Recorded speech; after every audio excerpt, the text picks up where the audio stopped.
I'm gonna talk about the bench press. It's a total body movement. You're driving actually from the ground. So we're gonna use our feet, tuck them underneath us. We're gonna use our glutes, our core as we kind of drive that barbell up. So we still teach it as a total body movement. Obviously the chest is involved, right? Your shoulders are involved. Your lats, which people don't think about a lot of times, your lats are actually involved in the bench press by turning them on, engaging the lats so we can press.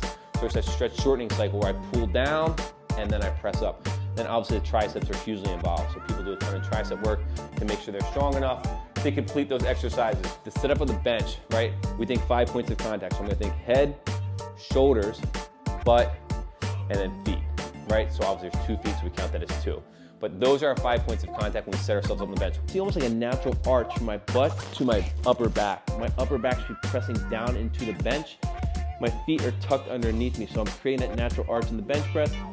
Right, my eyes, everyone's like, where should I line up my head? If I'm lying underneath the barbell should be in line with my eyes. And people don't understand why. They usually line up too far back and they bench press, they hit the J-hooks. So we want to line ourselves out, which usually requires you to sometimes have a spotter. I would be set up, my hands, I tell people thumb width away from the soft part. So that's a pretty good spot for me. I'm set up. As I unrack it, the bar comes straight up over top of me. And then from there, I want to make sure my wrist, elbow, and shoulder are stacked in line. So I'm creating tension here, and I'm in line. What you see sometimes is people have a weak wrist, right? And that's not going to allow you to push heavy, heavy, heavy weight. So I want to have a strong wrist where I'm stacked.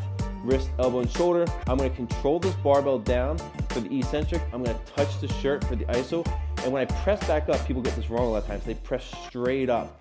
But we actually want to push back slightly where I'm strongest across that gradient. All right, so as I come down, I'm strong, right across my chest. I press back up, I press slightly back as I'm set up. So I'll do one more, press back, and then I would rack it. I'd make sure I have so in there to make sure I don't miss the racking way. So that's the bench press.